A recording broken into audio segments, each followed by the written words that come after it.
할렐루야. 우리 앞뒤 자분들과 인사 나누겠습니다. 축복합니다. 반갑습니다. 예. 요즘 날씨가 좋지 않아서 요즘 호흡기 질환자들이 굉장히 많은데요. 조심하시고 되도록이면 마스크 쓰고 다니시고 그렇게 했으면 좋겠습니다. 이 코로나 변종이 또 나왔다고 그래서 걱정입니다. 눈병을 또 앓게 한다고 그래요. 그래서 참 걱정인데 하여튼 이 기간을 잘 넘어가시면 좋겠습니다. 예레미야 두 번째 시간입니다. 지난 시간에는 예레미야 서론에 대해서 우리가 살펴봤는데요. 먼저 제가 질문을 하나 드리고 오늘 내용으로 들어가도록 하겠습니다. 예레미야서는 구약의 여러 구분 중에서 오경에 들어갑니까? 역사서에 들어갑니까? 성문서에 들어갑니까? 예언서에 들어갑니까? 그건 잘 아시네요. 어디에 들어간다고요? 예언서. 예레미야서가 예언서에 속한다는 것은 그러면은 책망하는 내용이 많을까요? 아니면 칭찬하는 내용이 많을까요? 책망하는 내용이 훨씬 많습니다. 예언서를 우리가 읽을 때는 하나님께서 나에게 책망하시는구나 이렇게 마음을 먹고 예언서를 읽어야 될 겁니다. 그래서 예언서의 대부분의 주제는 뭐냐? 돌아오라, 돌아오라. 돌아오라가 예언서의 주제예요. 돌아오라 이 말이 예언서의 주제라는 말은 하나님의 백성들이 하나님으로부터 어떻게 되어 있다고요? 멀리 떠나 있다는 거예요. 멀리 떠나 있으니까 자꾸 돌아오라. 그 상태를 지적하고 책망하는 거예요. 책망하면서 돌이키기를 원하면서 예언하는 내용이 바로 예언서입니다. 그래서 예언서는요, 설교를 하면 상당히 불편해요. 책망하는 내용이 많기 때문에 아주 불편합니다. 그렇지만 하나님의 말씀이기 때문에 우리에게 주시는 말씀으로 받아들이시기를 축원합니다. 자, 지난주 배웠던 기본적인 것만 간단하게 복습을 하고 들어가도록 하겠습니다. 자, 한번 띄워보실까요? 예, 예레미야 이름이 뜻이 뭐라고 그랬죠? 보고 읽으세요. 뭐라고요? 여호와께서 높이신다. 여호와께서 높이신다. 그 예레미야서를 쭉 읽어보면요, 사람들이 예레미야를 막 가두고 낮추고 구덩이에 막 던져버리고 가택연금시키고 막 그래요. 어마어마한 고통을 줍니다. 그런데 하나님은 그의 말을 사용하셔서 그의 예언을 사용하셔서 오히려 예레미야를 높이는 장면들이 보인다는 거예요. 하나님께서 높여주실 때 높아지는 겁니다. 믿으십니까? 두 번째, 저자는 누구라고 그랬죠? 예레미야, 제사장 hil기야의 아들 예레미야. 이 정도는 우리가 알고 있어야 되고요. 그건 좀 이따 제가 말씀을 드리고, 별명은 뭐라고 그랬습니까? 눈물의 선지자, 눈물의 많이 우는 선지자. 예레미야 선지자는 자기 민족이 멸망당하고 끌려가는 것을 보면서 울었던 선지자. 그리고 자기가 하나님 앞에 받았던 예언이 자기도 하기 싫은 예언이었어요. 근데 그 하기 싫은 예언을 할 때 그 마음이 속이 상해가지고 울었던 예언자, 눈물의 선지자. 이 활동 연대는 지난주 제가 말씀드렸는데 약간 착오가 있어요. 수정을 하도록 하겠습니다. 이게 왜냐하면 나중에 설명을 드릴게요. 이 오늘 본문에 나오는 보면은 요시야 13년부터 시드기야 11년까지 이 주기를 계산하면 40년이 돼요. 40년이 되는데 마지막 52장에 가면은 그 여호야김이 석방되는 것까지 합하면 66년이 되거든요. 그래서 그 1장에 나타나는 것은 40년이고 52장에 나타나는 것은 66년이다. 그렇게 생각하시고 넘어가도록 하겠습니다. 자, 수신자는 누구에게 보냈느냐? 누구에게 쓴 예언이냐? 여호와를 떠나서 범죄하는 하나님의 백성들에게. 그래서 포로기 전후 백성들이라고 말씀을 드렸습니다. 이 정도 하시고 이제 오늘 내용으로 1장을 살펴보겠습니다. 모든 성경은 1장이 가장 중요해요. 1장을 알면 그 성경의 핵심 내용을 파악할 수 있습니다. 그래서 여러분 성경을 볼 때 1장은 아주 중요하게 봐야 되는 거예요. 그리고 1장 1절은 굉장히 중요하다. 그래서 창세기 1장 1절이 뭡니까? 한번 외워보실까요? 시작. 태초에 하나님이 천지를 창조하신. 이거는 성경의 주제이기도 하면서 창세기의 주제예요. 태초에 하나님이 천지를 창조하시는 그 하나님의 출발자, 기원자를 모르면 우리가 창세기를 보는 거 헛것이다 이 말이에요. 굉장히 중요하다. 그래서 1장이 굉장히 중요합니다. 자, 우리가 1장을 읽어야 되는데 한번 쭉 읽고 시작했으면 좋겠는데요.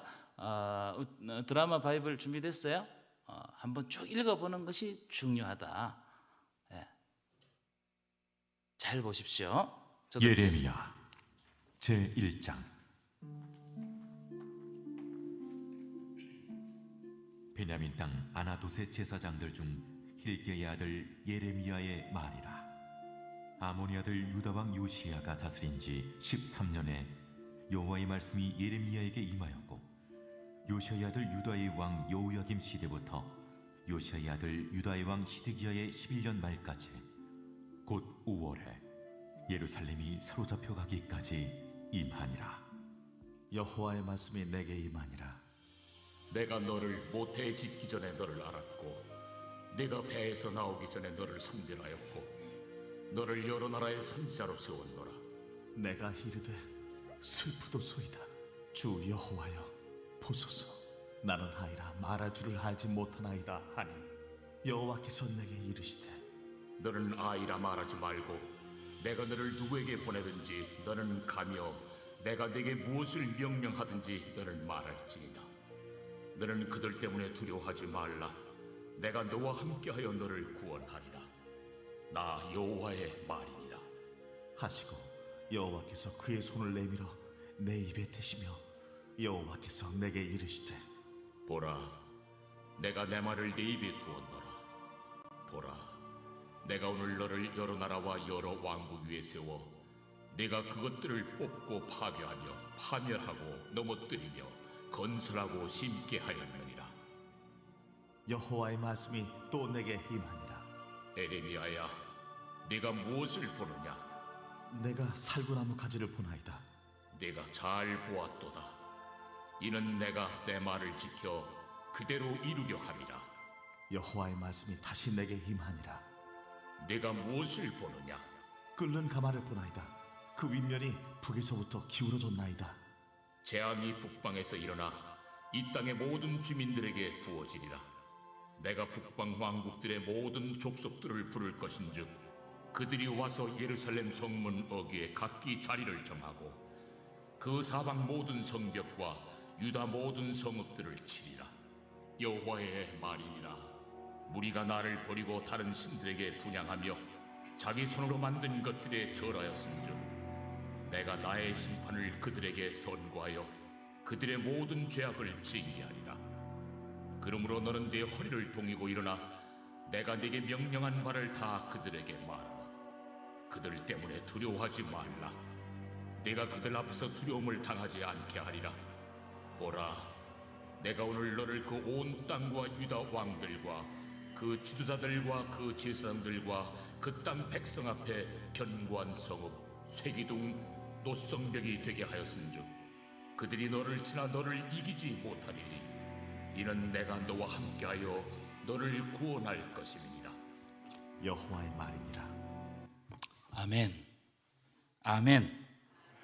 예.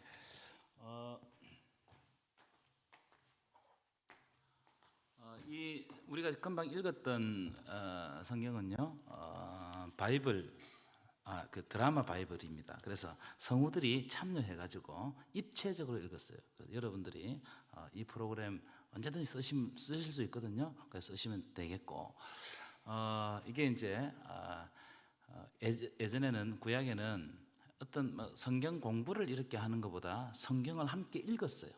쭉 읽고 설명을 해주고 쭉 읽고 설명을 해주고, 느헤미야서에 보면은 그 에스라가 나무 강단을 만들고 쭉 읽고 설명을 해주고 쭉 읽고 읽는 것이 중요하다. 그래서 1장을 한번 읽어보는 것이 중요하다. 느낌이 어떠세요? 아무 느낌이 없습니까? 뭔가 어떤 느낌이 드시죠, 그죠? 하나님에게 애타는 마음, 그런 것들이 아마 여러분들 마음에 각인되었을 것 같아요. 자, 그래서 예레미야 1장을 이제 그런 여러분들이 오늘 다 읽었으니까 여러분들이 갖는 느낌을 가지고 제 설명을 좀 들었으면 좋겠어요. 예레미야 1장 1절부터 3절은요 예레미야 배경에 해당되는 말씀입니다. 1장 1절부터 3절. 자, 1장 1절 보실까요? 한번 읽어볼까요? 시작. 베냐민 땅 아나돗의 제사장들 중 힐기야의 아들 예레미야의 말이라. 자, 베냐민 땅 아나돗의 제사장 중 힐기야의 아들 예레미야 말은 예레미야라는 말은 예레미야 출신을 설명하는 대목입니다. 예레미야 출신. 그래서 예레미야 출신이 어디냐? 베냐민 지파 아나돗이라는 도시에 사는 사람이다. 이 아나돗을 중심으로 활동하는 제사장 가문의 사람임을 밝히고 있는 거예요. 근데 이제 이 아나돗의 제사장들이 참 특이한 사람들입니다. 왜냐하면 여러분 역사서를 쭉 읽어보시면 이 솔로몬 시대 때 추방당합니다. 아비아달이 추방을 당하거든요. 왜 추방을 당하냐면은 이 다윗이 늙고 병들었을 때 이 아비아달과 요압과 몇몇 사람들 해가지고 아들 누구를요? 아도니아를 왕으로 막 옹이하기 위해 가지고 음모를 꾸몄습니다. 그게 탈로가 난단 말이에요. 탈로가 나가지고 이 영모가 탈로가 난 거예요. 그래서 이 아비아달은 다른 사람 다 죽이지만 아비아달은 대제사장이었기 때문에 죽이지 못하고 어디로 쫓아냈냐면은 아나돗으로 쫓아내요. 아나돗. 그러니까 이제 우리가 추정해 보면 이런 겁니다. 예레미야 가문은 몰락한 제사장 가문이다. 이렇게 볼 수 있겠죠. 몰락한 제사장 가문이다. 이 아나돗이라는 지역은 어디쯤 있냐면은 우리가 지도를 제가 몇 번 찾았는데요. 근데 우리가 지도를 볼 때 이게 명확한 지도가 없어가지고 제가 보여드리지 못했는데 그 예루살렘 한 4.5km 북쪽에 있어요. 지금은 어떤 시로 되어 있는 아나탓이라고 지금 실제 있는 도시입니다. 그러니까 아주 작은 도시인데 그 예루살렘과 가까웠던 도시입니다. 자, 그런데 1절 다시 보실 거예요. 1절. 베냐민 땅 아나돗의 제사장 중 힐기야의 아들 예레미야의 뭐라고요? 말 이걸 어떻게 해석해야 되느냐? 예언이라고 써요. 그럼 여러분 동그라미 치시고 여러분 성경에 예언. 그러니까 베냐민 땅 아나돗의 제사장 힐기야의 아들 예레미야의 예언이라는 거예요. 예언의 말씀이 이제부터 쭉 이제 날 겁니다. 2절 읽어볼까요? 2절 시작. 아몬의 아들 유다 왕 요시야가 다스린 지 13년에 여호와의 말씀이 예레미야에게 임하였고 3절입니다. 시작. 요시야의 아들 유다의 왕 요야김 시대부터 요시야의 아들 유다의 왕 시드기야의 11년 말까지 곧 5월에 예루살렘이 사로잡혀 거기까지 임하니라. 자, 2절 3절은 예레미야의 그 활동 시기 또는 예언 시기에 해당되는 말씀인데요. 자, 이 말씀에 의하면 자, 보십시오. 유다 왕 예레미야는 언제부터 다시 그 활동했다고요? 요시야가 다스린 지 몇 년부터? 13년부터 대답을 해 주세요. 그다음에 쭉 넘어가셔 가지고 시드기야 몇 년까지? 11년까지. 그래서 이걸 계산해 보니까 40년에서 41년 정도 돼요. 우리 40년이라 하도록 하겠습니다. 40년 동안 예언했다는 겁니다. 공식적인 예언이죠. 그렇죠? 공식적인 예언. 자, 그런데 여기서 우리가 좀 살펴야 될 내용이 있는데 요시야가 다스린 지 13년에 예레미야가 예언을 시작했다 이렇게 되어 있잖아요. 그렇죠? 이 시기는 과연 어떤 시기였을까? 이 시기가 굉장히 중요해요. 왜 중요하냐? 자, 요시야의 아버지부터 한번 살펴보겠습니다. 요시야의 아버지 열왕기하 성경을 찾아보실 텐데 제가 아까 띄워달라는 말씀이 있었죠? 열왕기하 여러분 찾는 것이 좋아요. 성경 공부할 때는 열왕기하 21장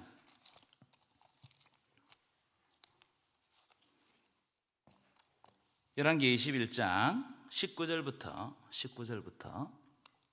600페이지 구약 성경 600페이지 제가 한 절 여러분들은 한 절 읽도록 하겠습니다. 아몬이 왕이 될 때 아몬은 요시야의 아버지예요. 아몬이 왕이 될 때 나이가 20세라 예루살렘에서 2년간 다스리냐 그의 어머니의 이름은 무슬레벳이요 욥바 하루스의 딸이더라. 아몬이 그의 아버지 므낫세의 행함같이 여호와 보시기에 자, 악을 행하되 아몬이 누구와 같이 행했다고요? 아버지 므낫세와 같이 똑같이 악을 행했다는 거예요. 그 므낫세는 누구냐 여러분? 므낫세는 자 21장 1절 보세요. 21장 1절 이 므낫세 중요해요. 므낫세 자 21장 1절부터 읽겠습니다. 므낫세가 왕이 될 때 나이가 12세라 예루살렘에서 55년간 다스리니라. 그의 어머니 이름은 헵시바더라.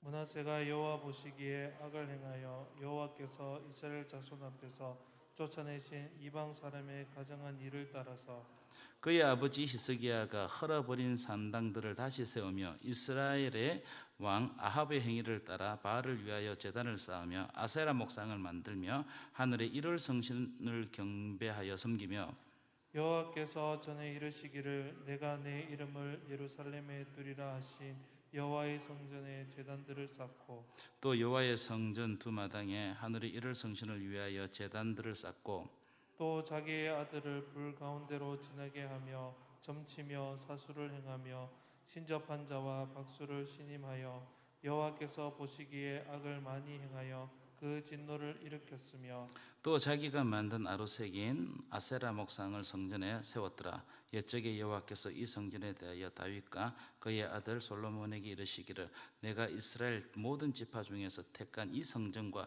예루살렘에 내 이름을 영원히 둘지라.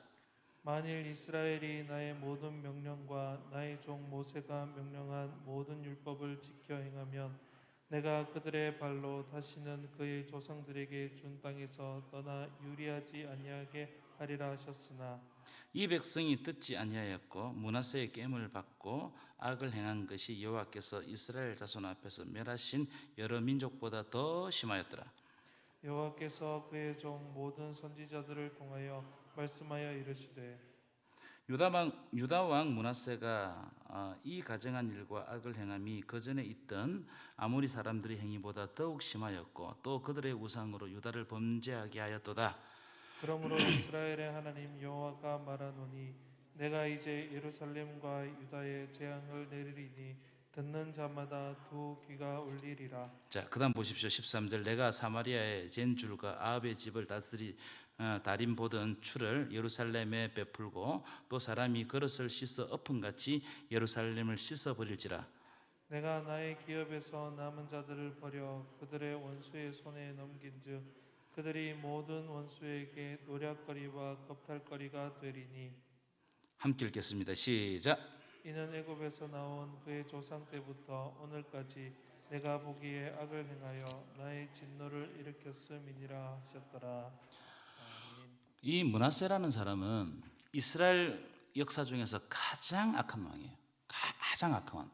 그래서 하나님께서 이 므낫세가 지은 죄 때문에 너희 남유다를 멸망시킬 것이다 이야기했어요. 왜냐하면 여기에 6절이나 7절부터 보면 아세라 목상 무슨 1월 성신 이런 거는 섬기기는 예사고요. 그 다음에 자기의 자녀들을 불로 태우는 제사를 드렸고요. 여러 민족보다 더 심하게 악을 행합니다. 그래서 하나님께서 이 민족을 썰어버리겠다 그렇게 말씀하셨어요. 그래서 므낫세의 죄 때문에 므낫세가 얼마나 악하게 죄를 지었는지 그 죄 때문에 이스라엘 백성들을 썰어버리겠다 그렇게 말씀하셨어요. 자, 그런데 아까 보여주던 거 다시 보여주죠. 21장 19절부터 보십시오. 21장 19절 20절 보면 아몬은 므낫세의 아들이에요. 아몬이 그 아버지의 므낫세의 행함과 같이 여호와의 보시기에 뭘 하겠다고요? 악을 행했다는 악을 행. 자, 21절 읽어볼까요? 21절 시작. 그의 아버지가 행한 모든 길로 행하여 그의 아버지가 섬기던 우상을 섬겨 그것들에게 경배하고 22절 시작. 그의 조상들의 하나님 여호와를 버리고 그 길로 행하지 아니하던 23절입니다. 시작. 그의 신복들이 그에게 반역하여 왕을 궁중에서 죽이매 24절. 그 국민이 아몬 왕을 반역한 사람들을 다 죽이고 그의 아들 요시야를 대신하게 하여 왕을 삼았더라. 여러분 이 시기가 어떤 시기인지 이제 느낌으로 딱 받으셨죠? 굉장히 혼란한 시기입니다. 하나님께 악을 행했고 그 다음에 아몬은 2년 만에 자기 국민에게 죽임을 당해요. 자기 신복들에게 죽임을 당한다고요.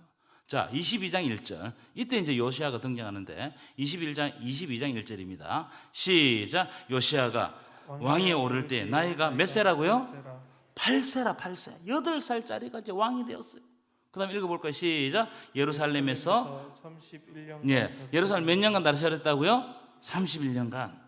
이런 흔들리는 시대예요. 요시아가 왕이 된다고요. 8살짜리가 왕이 되어서 여러분 나라가 꼴이 어떻게 되겠습니까? 완전히 풍전등화. 그 앞에는 그 므낫세라는 범죄한 왕이 있었고 자기 요시아의 아버지는 아몬은 아버지 므낫세가 더 똑같은 죄를 지었고, 그러니까 하나님 앞에 영적으로 타락했는데 위기잖아요, 그죠? 영적인 위기입니다. 근데 요시아라는 왕이 8살에 왕이 되었어요. 그러면은 이 나라에게도 큰 위기가 온 거예요. 근데요, 이렇게 위기가 오면요, 또 하나님께서 하나님의 사람을 보내시는 거예요. 이 요시아라는 사람이 아주 대단한 사람입니다. 여러분, 요시아 하면 생각나는 게 뭐가 있어요? 요시아 하면, 요시아 종교개혁이 생각나십니까? 처음 듣는 이야기예요? 요시아는 종교개혁, 구약을 대표하는 종교개혁자들이 몇 명 있습니다만은 남유다에 아주 그 대표적인 사람이 있는데, 한 사람은 히스기야고 한 사람 누구예요? 요시아입니다. 굉장히 대단한 사람입니다. 그런데 이 요시아가 언제 종교개혁을 일으켰느냐, 언제, 이게 중요하겠죠. 자, 역대하로 넘기셔서 역대하 34장 3절, 역대하 34장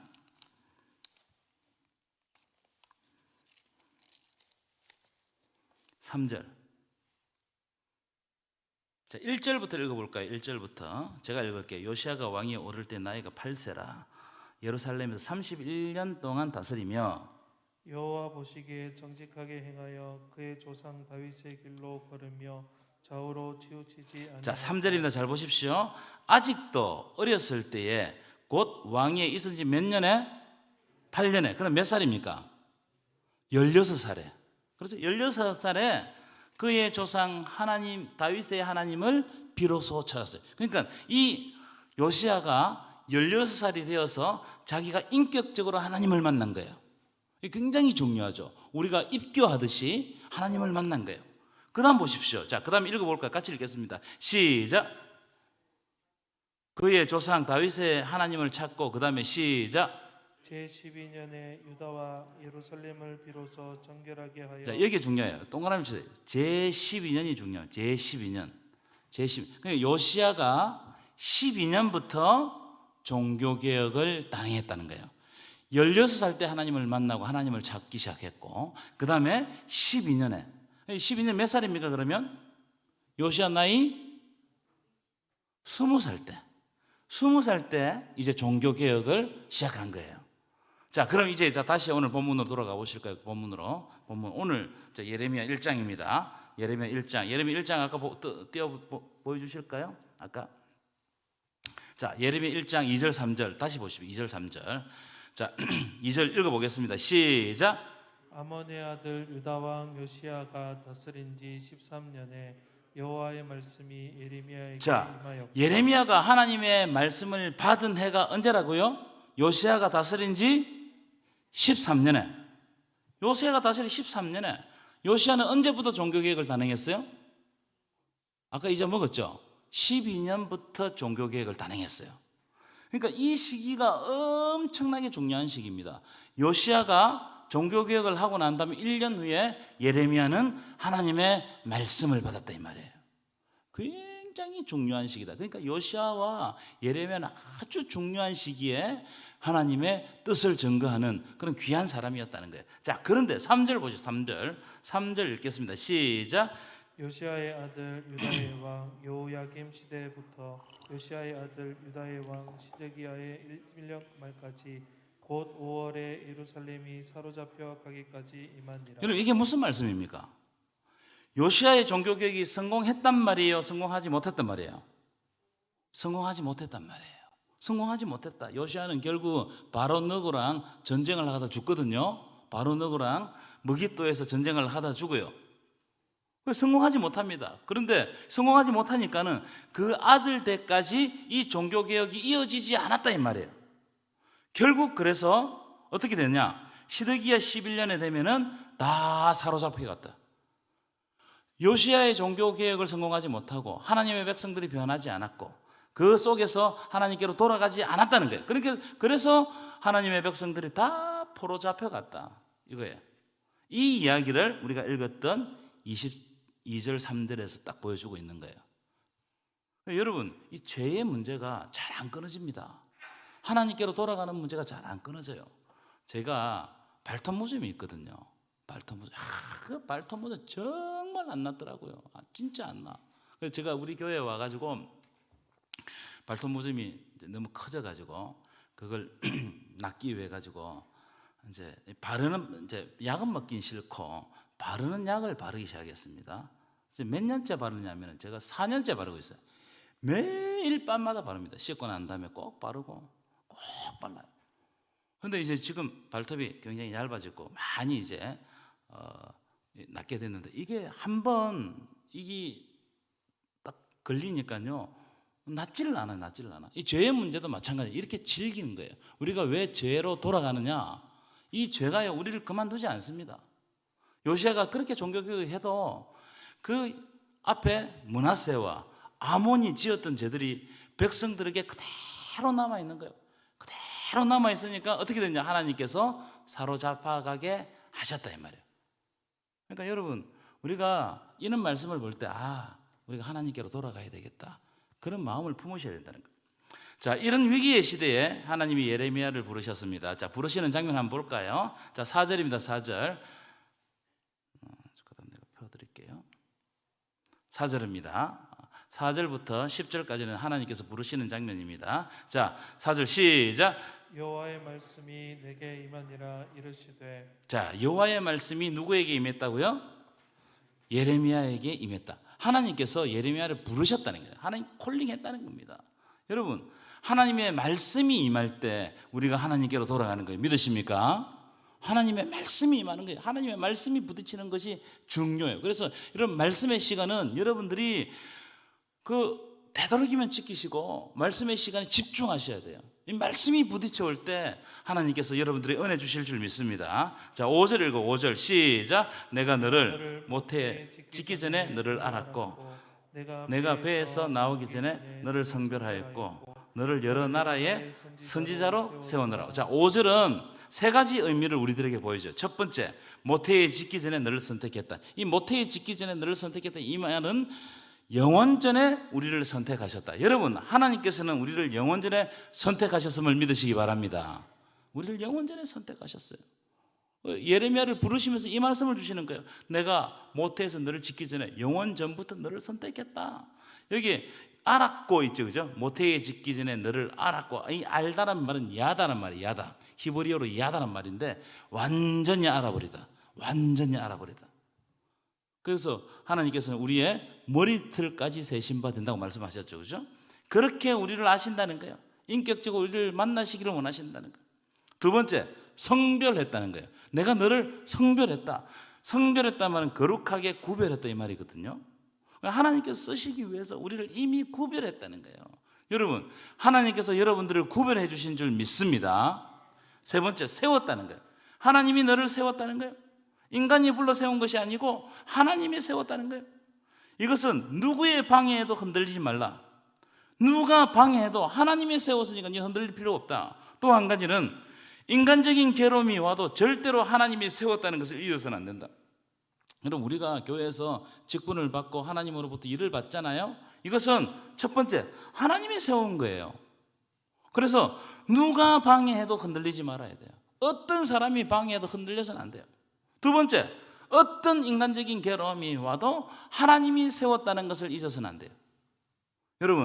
여러분은 하나님이 세웠던 사람임을 믿으시기 바랍니다. 하나님이 세우신 사람입니다. 나는 하나님이 세우신 사람이다. 이걸 꼭 우리의 마음에 간직해야 돼요. 자, 하나님께서 이런 식으로 내가 너를 어떻게 했다고요? 모태에 짓기 전에 너를 선택했고, 내가 너를 성별했고, 내가 너를 세웠다. 내가 직접 세웠다.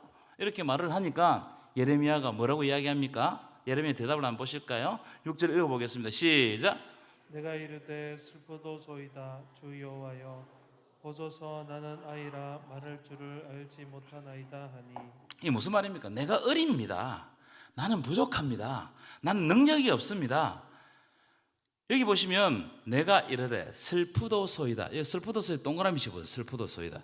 이 슬프도소이다는 내가 슬프다 이런 뜻이 아니에요. 이거 어떤 뜻이냐면 자책 감탄사예요. 자책 감탄사. 내가 나를 자책할 때, 예컨대 내가 능력이 없으면 내가 이래야 되겠나 이런 자책을 할 때 하는 감탄사예요. 이건 뜻이 없어요.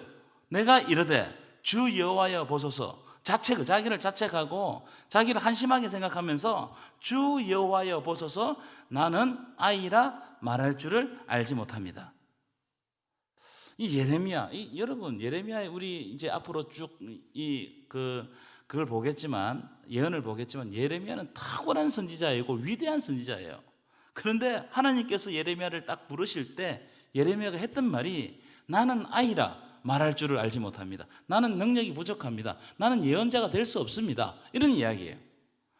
여러분 우리만 못한다고 했던 것이 아니고 예레미야 역시 하나님의 부르심에 자책하며 못한다고 대답했어요. 너무나 엄중한 시기예요. 요시아가 종교개혁을 시작했어요. 근데 백성들이 잘 안 따라가는 거예요. 저항이 많은 거예요. 이때 하나님의 백성들에게 예레미야가 어떻게 해야 되는 거예요? 외쳐야 되는 거예요. 이 엄중한 시기를 자기가 감당할 길이 없는 겁니다. 그래서 나는 어립니다. 나는 자신이 없습니다. 능력이 없습니다. 우리 그 교육자실에서도 여러분들이 일을 맡기잖아. 저는 아직 때가 안 된 것 같아요. 저는 아직 능력이 없습니다. 능력 없는 거 알아요. 예레미야도 능력이 없는 걸 알고 하나님께서 맡기셨어요. 그런데 하나님 말씀 7절 읽어볼까요? 7절 시작. 여호와께서 내게 이르시되 너는 아이라 말하지 말고 내가 너를 누구에게 보내든지 너는 가며 내가 내게 무엇을 명령하든지 너는 말할지니라. 자, 여기 중요한 단어를 동그라미 쳐야 되는데요. 자, 여호와께서 내게 이르시되 나는 아이라 말하지 말고, 이 명령어입니다. 말하지 말고 내가 너를 누구에게 보냈든지 너는 가며, 이것도 명령어예요. 그 다음에 내가 내게 무엇을 명령하든지 너는 말할지니라, 이것도 다 명령어예요. 그러니까 이것은 해도 되고 안 해도 되는 것이 아니고 반드시 가야 된다. 반드시. 하나님께서 예레미야에게 주셨어요. 너는 아이라 말하지 말아라. 지금부터 아이라고 말하지 마라. 네가 능력이 없다고 말하지 말아라. 그걸 명령하셨어요. 그 다음에 내가 너에게 누구에게 보내든지 너는 가야 된다는 거예요. 무조건 가야 된다. 내가 내게 무엇을 명령하든지 너는 무조건 말해야 된다는 거예요. 이것이 예레미야가 하나님께 받은 예언의 내용이에요. 내가 가라는 거예요. 하나님께 순종해 가야 된다는 거예요. 8절 보실까요? 8절입니다. 한번 읽어볼까요? 시작. 너는 그들 때문에 두려워하지 말라. 내가 너와 함께하여 너를 구원하리라.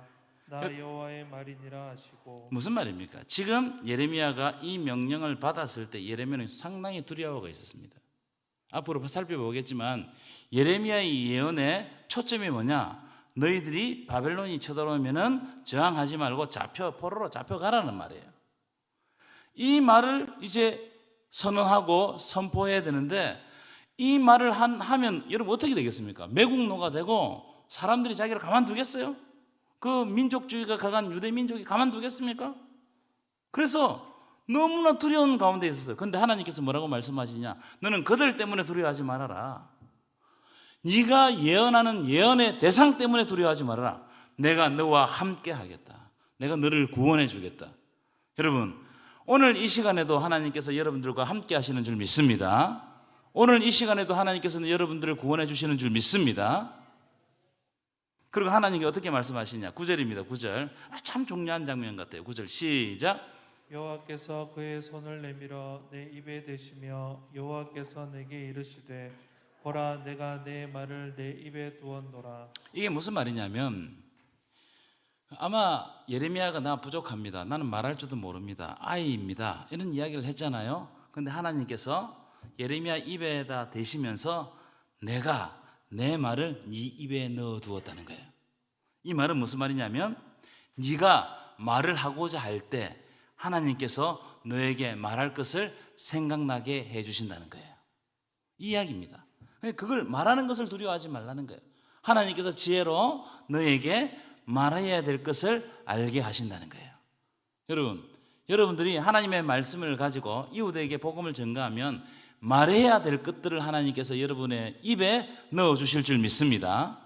이런 역사입니다. 이런 역사. 자, 10절이 중요해요. 10절이 굉장히 중요합니다. 내 입에 두신 말을 통해서 하나님은 뭘 원하시길 원하냐? 너의 예언을 통해 가지고 하나님은 뭘 원하시느냐? 10절입니다. 시작. 보라, 내가 오늘 너를 여러 나라와 여러 왕국 위에 세워 내가 그것들을 뽑고 파괴하며 파멸하고 넘어뜨리며 건설하고 심게 하였느니라 하시니라. 자, 여기 이거는요 두 가지 말씀이 딱 나누어져 있어요. 첫 번째, 보라 내가 오늘 너를 여러 나라와 왕국에 세웠습니다. 세웠는데 두 가지 현상을 하기 위해서 세웠다는 거예요. 첫 번째, 네가 그것들을 자 동그라미 뽑고 파괴하며 파멸하며 넘어뜨리며 이게 뭡니까? 이거 멸망하게 한다는 거예요. 네 예언을 통해 가지고 멸망하게 하는 예언을 줄 것이다. 어떤 제국이든지 어떤 세력이든지 하나님이 하나님의 저울에 달아 미달하면 뽑고 파괴하며 파멸하고 넘어뜨리며 버리겠다는 거예요. 넘어뜨려 버리겠다는 거예요. 그건 예루살렘도 예외가 없다. 하나님의 백성들도 하나님의 저울에 미달하면 뽑고 파괴하겠다는 거예요. 그래서 예루살렘도 뽑혀가고 포로로 잡혀가는 거예요. 완전히 파괴되는 겁니다. 그래서 지금 예레미야가 해야 될 내용 중에 하나는 심판의 내용이에요. 뽑고 파괴하며 파멸하며 넘어뜨리며. 그래서 예루살렘과 유다 백성들만 뽑고 파괴하고 파멸하고 넘어뜨리는 것이 아니고 조금 이따 쭉 가면요 뭐가 나오냐면은 그 열국 백성에 대한 선포가 나옵니다. 심판이 나온다고요. 그래서 하나님이 뽑고 파괴하고 파멸하며 넘어뜨리겠다. 여러분, 이 세상에 존재하는 제국들 나라 가운데 영원한 나라가 있습니까? 영원한 제국이 있습니까? 없어요. 다 하나님께서 뽑고 파괴하고 파멸하고 넘어뜨리는 겁니다. 하나님의 저울에 모자라면 다 그렇게 하는 거예요. 자, 그러나 하나님은 그렇게만 하는 것이 하나님이 원하시는 일이 아니라는 거예요. 자, 그다음 보시면 자, 내가 그것들을 뽑고 파괴하며 파멸하고 넘어뜨리며 그다음에 뭐라고 돼 있죠? 건설하고 심게 하였느니라. 이 두 가지입니다. 첫 번째는 파괴와 파멸이에요. 그래서 예루살렘도 다 파괴되고 예루살렘에 거하는 백성들도 다 포로로 잡혀갔어요. 그런데 하나님께서 뭐라고 이야기하느냐? 건설하고 심는다는 거예요. 여기에 건설하고 심는다는 다시라는 뜻이 들어 있습니다. 다시 건설하고 다시 심는다 이 말이에요.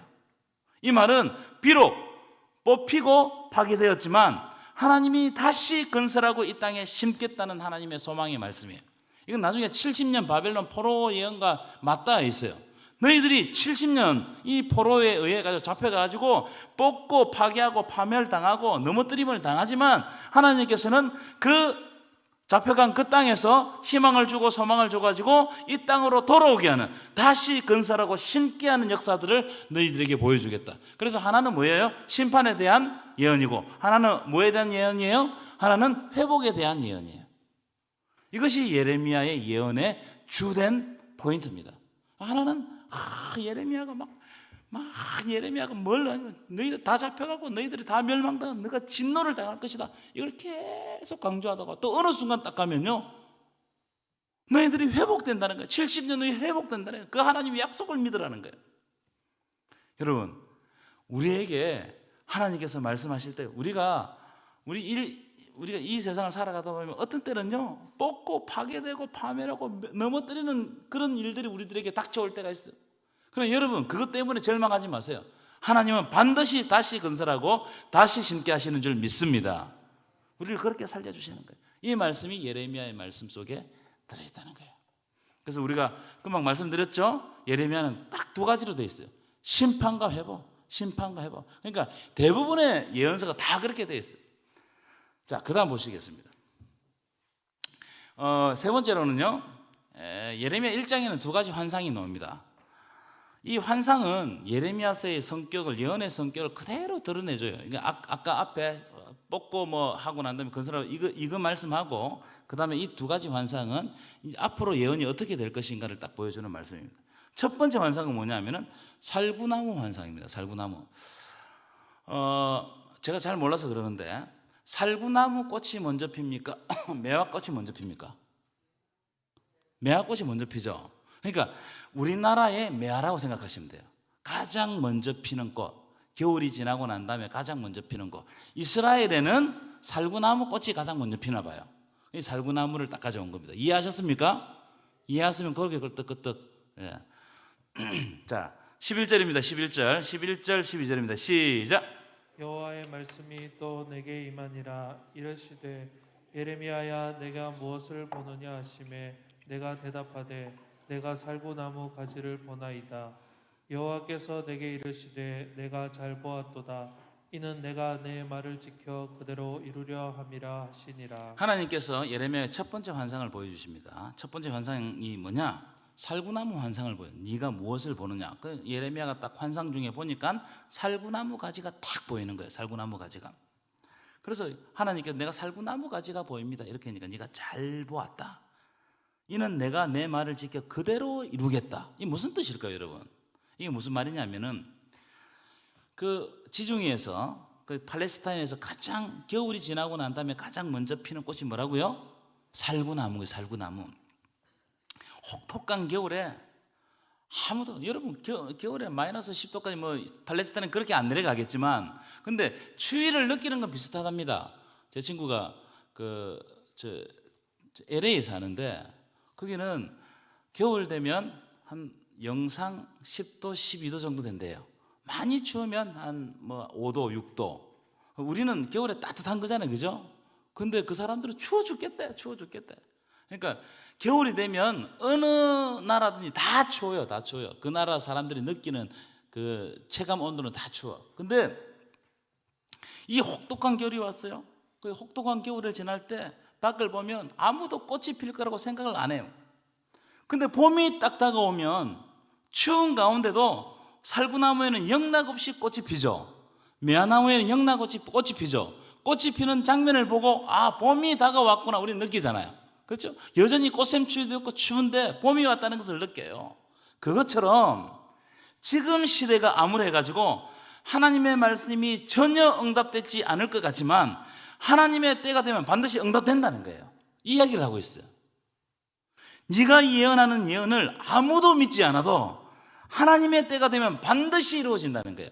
그러니까 앞으로 예레미야가 예언해가지고 예언하는 그 내용이 얼마나 사람들이 믿지 않을 것 같다. 그걸 지금 미리 보여주시는 거예요. 그래서 겨울에 살구나무 꽃이 피듯이 너의 예언이 때가 되면 이루어진다는 거예요. 걱정하지 말아라. 여러분, 하나님의 말씀은 하나님의 때에 이루어지는 걸 믿으시기 바랍니다. 이야기를 하고 있는 거예요. 두 번째 환상 이해하셨죠? 그죠? 두 번째 환상. 두 번째 환상은요 끌렁가마 환상입니다. 끌렁가마. 이 환상 간단해요. 아주 쉽습니다. 자, 13절 읽어볼까요? 시작. 여호와의 말씀이 다시 내게 임하니라. 이르시되 내가 무엇을 보느냐? 대답하되 끓는 가마를 보나이다. 그 윗면이 북에서부터 기울어졌나이다. 자, 그 윗면이 어떻게 되었다고요? 북에서부터 기울어졌다. 자, 그 다음 구절에 이 환상을 하나님께서 해석해 주십니다. 14절입니다. 시작. 여호와께서 내게 이르시되 재앙이 북방에서 일어나 이 땅의 모든 주민들에게 부어지리라. 15절도 읽겠습니다. 시작. 내가 북방 왕국들의 모든 족속들을 부를 것인즉 그들이 와서 예루살렘 성문 어귀에 각기 자리를 정하고 그 사방 모든 성벽과 유다 모든 성읍들을 치리라. 여호와의 말이니라. 자, 끓는 가마는 여기서 끓는 가마는 바벨론을 이야기하는 거예요. 바벨론 제국을 이야기하는 거예요. 북쪽에 있는 바벨론이라는 끓는 가마가 있어가지고 북쪽에서부터 기울어져 가지고 어디로 내려온다고요? 남쪽에 있는 남유다로 확 부어진다는 거예요. 재앙이 부어진다는 거예요. 그래서 순식간에 바벨론이 확 내려와가지고 남유다를 멸망시킬 것이다. 이런 예언을 하라 하면 민족에게 이런 예언을 하라 하면 민족이 좋아하겠습니까? 이게 예레미야가 예언하는 예언의 본질이에요. 앞으로 누가 온다는 거예요? 북쪽에서 바벨론이 온다는 거예요. 그래서 이 보니까는 끓는 가마가 기울었어요. 기울었다는 곧 어떻게 부어진다 이 말이에요. 부어진다. 조금 있으면 누가 온다? 바벨론이 온다는 거예요. 온다는 거예요. 바벨론이 온다. 바벨론에 의해서 너희들이 멸망당한다. 그러니까 이런 예언을 하니까 유대인들이 받아들일 수가 없는 거예요. 예루살렘 사람. 그래서 예레미야를 죽일 수는 없고 엄청나게 고통스럽게 하는 거예요. 그럼 왜 이런 징계를 하느냐? 왜 이런 징계를 하느냐? 징계 이유가 있어요. 자, 그 다음 읽어보시면 알아요. 16절입니다. 시작. 무리가 나를 버리고 다른 신들에게 분향하며 자기 손으로 만든 것들에 절하였은즉 내가 나의 심판을 그들에게 선고하여 그들의 모든 죄악을 징계하리라. 여기 보면 무리가 나를 버리고 다른 신들에게 분향하면 우상숭배죠. 근데 우상숭배가 뭐냐? 진짜 우상숭배 뭐냐? 자기 손으로 만든 것들에 대해서 섬겼다는 거예요. 절한다는 거예요. 여러분 가만 보십시오. 우상숭배는 뭐냐? 우리가 어떤 상에 가서 절하는 것도 우상숭배지만 그거보다 더 근원적인 건 뭐예요? 사람들이 뭔가를 만들어 놓고 그게 제도든 그게 돈이든 그게 뭐든 권력이든 간에 그것을 섬기고 받드는 것이 우상숭배인 거예요. 이건 하나님을 떠나게 만드는 겁니다. 하나님을 떠나게. 그래서 사람들이 그걸, 하나님의 백성들이 그걸 섬겼다는 거예요. 그래서 내가 심판을 그들에게 선고하여 그들의 모든 죄악을 징계하겠다는 거예요. 그래서 지금 바벨론이 쳐 내려오는 것은 너희들의 죄에 대한 하나님의 심판이라는 거예요. 그래서 17절 읽어볼까요? 17절 다 돼갑니다. 17절 시작. 그러므로 너는 내 허리를 동이고 일어나 내가 내게 명령한 바를 다 그들에게 말하라. 네, 가감없이 담대하게 선포해라. 네가 멸망당할 것이다. 네가 돌이키지 않으면 멸망당할 것이다. 이걸 선포해라는 거예요. 두렵죠, 여러분? 두렵겠어요, 안 두렵겠어요? 여러분, 네가 멸망당할 것이다. 여러분, 이런 이야기를 들으면은 기분 좋아요, 기분 나빠요? 기분 나쁘죠?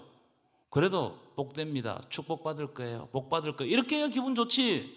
네가 멸망당할 거단 말이에요. 이걸 선포해라는 거예요. 그러면서 하는 말이 하나님이 그들 때문에 두려워하지 말라. 이게 무슨 말이냐? 앞으로 두려움의 일들이 엄청나게 생긴다는 거예요. 내가 그들 앞에서 두려움을 당하지 않게 하리라. 하나님께서 그러나 끝까지 예언하게 만들어 주신다는 거예요. 18절 읽어볼까? 18절 시작. 보라 내가 오늘 너를 그 온 땅과 유다 왕들과 그 지도자들과 그 제사장들과 그 땅 백성 앞에 자, 이게 뭐냐면 예레미야가 실제적으로 예언하는 대상들입니다. 자, 누구냐? 내가 오늘 너를 그 온 땅과 예루살렘 땅과 그 다음에 유다 왕들과 이제 요시야 이후에 나오는 유다 왕들과 그 다음에 그 지도자들, 옛날에 방백들이라고 그랬어요. 그 백성들의 지도자들과 그 다음에 누구라고요? 제사장들과 그 다음에 그 땅 백성. 자, 여러분 보십시오. 그러니까 여기 딱 보면 내가 오늘 너를 온 땅과 유다 왕들과 그 지도자들과 그 제사장들과 그 백성 앞에 세울 건데 이 온 땅과 유다 왕들과 그 지도자들과 그 제사장들과 그 땅 백성이 다 타락했다는 거예요. 한결같이 타락했다는 거예요. 한결같이. 이런 말씀을 들으면 요즘 우리 시대의 말씀이 아닌가 두려워요. 저는 요즘 우리 시대에 주시는 말씀이 아닌가 두려워요.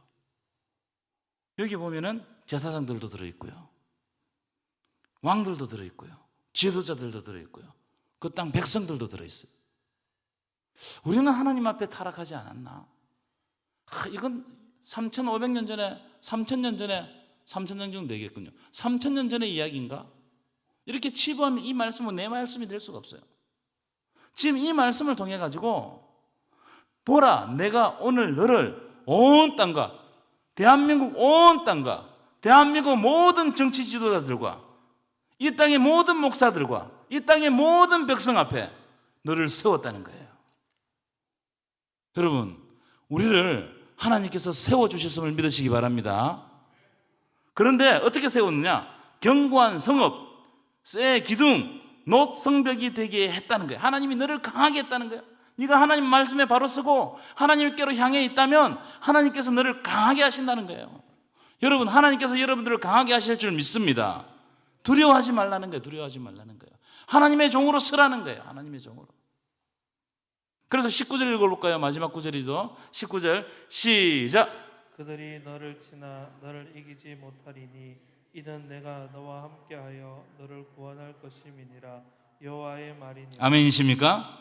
그들이 너를 친다는 거예요. 너를 괴롭힌다는 거예요. 앞으로 예레미야는요 계속 괴롭힘을 당해요. 계속 고통을 당해요. 근데 문제는 뭐냐? 그들이 너를 이기지 못한다는 거예요. 할렐루야. 이기지 못한다는 거예요. 왜냐하면 하나님이 함께 하시기 때문에, 하나님이 너를 구원해 주시기 때문에. 여러분, 오늘 이 말씀을 지금 우리에게 주시는 하나님의 말씀으로 받으시기 바랍니다. 여러분, 지금 이 땅이 많이 황폐했잖아요. 교회도 많이 황폐했잖아요. 여러분들 마음도 많이 황폐했어요. 저도 마찬가지입니다. 옛날에 순수했던 한국교회 첫 번째 그 목사 안수 받았던 그 목사들하고 제가 비교하면요, 저는 아무것도 아니라고 생각해요. 여러분도 어떠시나요? 여러분들의 마음에 어떤 우상 숭배가 없냐 이거예요. 특별히 나를 섬기는 우상 숭배. 나는 오류가 없다. 나는 오류가 없다. 나를 섬기는 우상 숭배가 있으면 이 큰일입니다. 이것을 내려놓고 하나님의 말씀을 들으시기 바랍니다. 하나님의 말씀 앞에 쪼개져야 돼요. 하나님의 말씀 앞에 나를 비춰야 돼요. 자꾸 다른 사람에게는 하나님의 말씀을 비추고 하나님 말씀이 이래 돼 있는데 목사님 말씀 저 사람이 들어야 돼, 그런 이야기 하지 마시고 하나님의 말씀에 나를 비춰서 내가 하나님의 말씀에 잘못되어 있는 부분들을 깨닫고 하나님께로 돌아가야 돼요. 그게 가장 첫 번째입니다. 이번 한 주 하나님께서 여러분들에게 말씀하실 때 여러분들의 모든 행위를 내려놓고 하나님께로 돌아가시는 저와 여러분 되시기를 간절히 축원합니다.